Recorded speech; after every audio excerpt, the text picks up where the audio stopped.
All right, welcome back. MP3 Finance, we got a quick stock market update. Here we got the heat map for today. A lot of red. Microsoft down 2, Amazon down 2, Tesla down 2. I believe the NASDAQ was at one point down 2%. But remember where we came from. This is just a baby pullback. So the reason for it is we have interest rates shooting up. Now, why are interest rates shooting up? Because we had a hot CPI report today. So here's the chart of the 10-year yield. To me, this actually looks bullish. That's what I see. Now, again, the Fed is done raising rates. They're not going to all of a sudden say, oh, inflation's hot, now we need to start raising rates. That's not going to happen. What could happen is they hold for longer, which we've talked about in previous updates. So when we go to market news, the market is having to reprice that there will be no Fed rate cut in March unless something breaks. So that, to me, this is same old news. So the market repricing higher for longer. We had strong jobs report. Now we have a strong CPI leading to rising yields. And I believe the dollar is rising as well. Stronger dollar means lower price stocks. Here's the dollar going up. So that's the macro update. Not a whole lot is changing, but again, the market is having to reprice some of these things. And with the rising yields, you're going to see interest rate sensitive stocks like a Tesla, like an Enphase. Those are going to be punished because to buy those products, you need to finance them. So it's less appealing for people to purchase those products. So they're going to have lower earnings in the meantime. So we also have, with the rising yields, another credit crunch and bank worries. So we'll see if those materialize. We just have to wait and see there. The bull bear case we're not going to talk about. We already know that. When it comes to action items, this is all the same stuff we've talked about. I haven't changed this. Building cash positions, being ready, be liquid. Last week, even this week, I did buy some Tesla. I have been nibbling on some Tesla.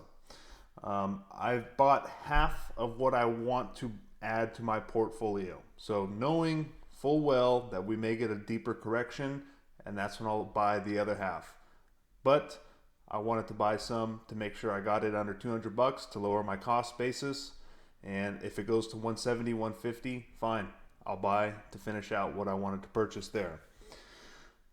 Selling options to hedge. That was another reason why I purchased in a few of my accounts. I needed to get to a round lot of 100 shares to sell calls. So I did what was called a buy and write. I bought some shares.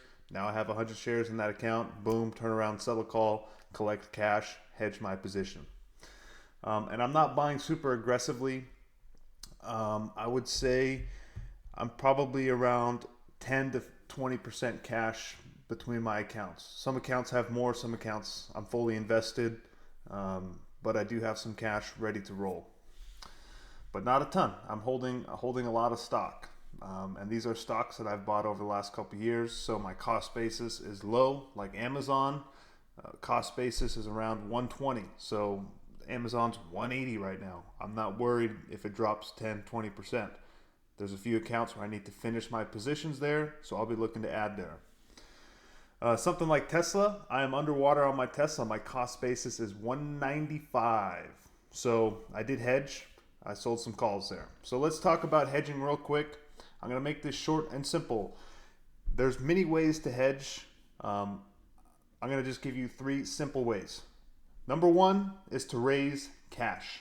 Build a little bit of cash. Take some chips off the table if you feel like you're uncomfortable.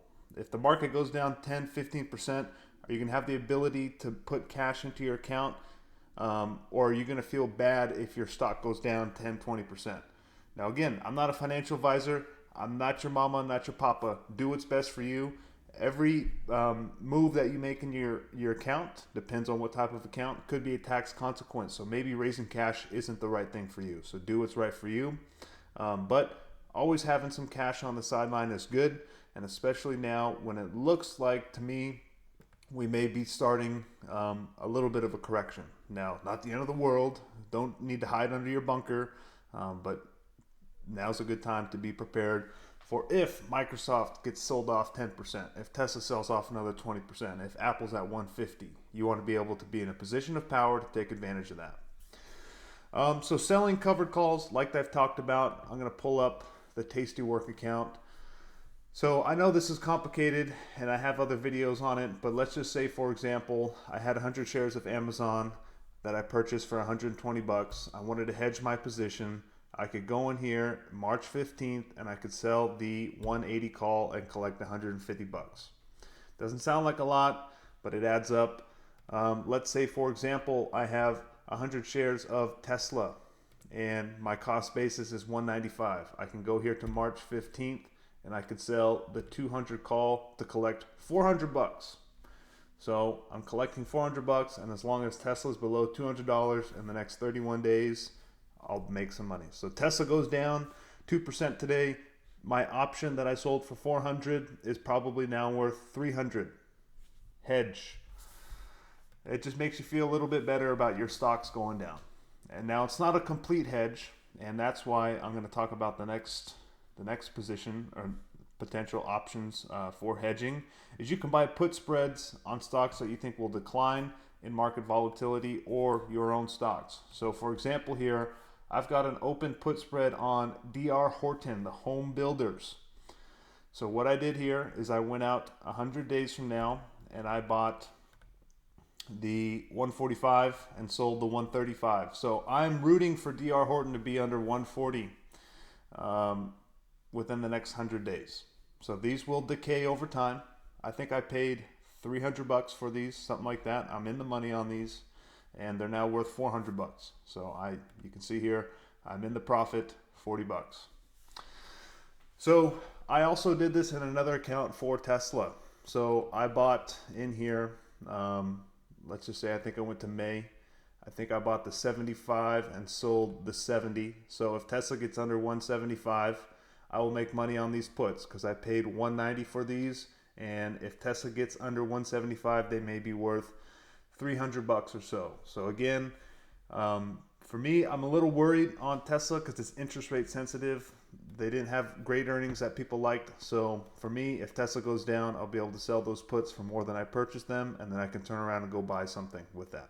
Probably some more Tesla in that account. That was the plan. So I hope that helps. I know that some of the option stuff can be complicated, but take it small, go easy. And why I like the spreads is because it's defined risk. Same thing with the covered calls. You only want to sell at a strike that you're comfortable selling the stock at. So I'm okay selling Tesla at 200 bucks. I don't want to do it, but for me, it's worth the risk and reward. So that's all I got for you for today. Quick market update. We got earnings still coming down the pipe, but I wanted to get that out quickly, and that's all I got for you guys for today. So stay safe out there. Have a great day.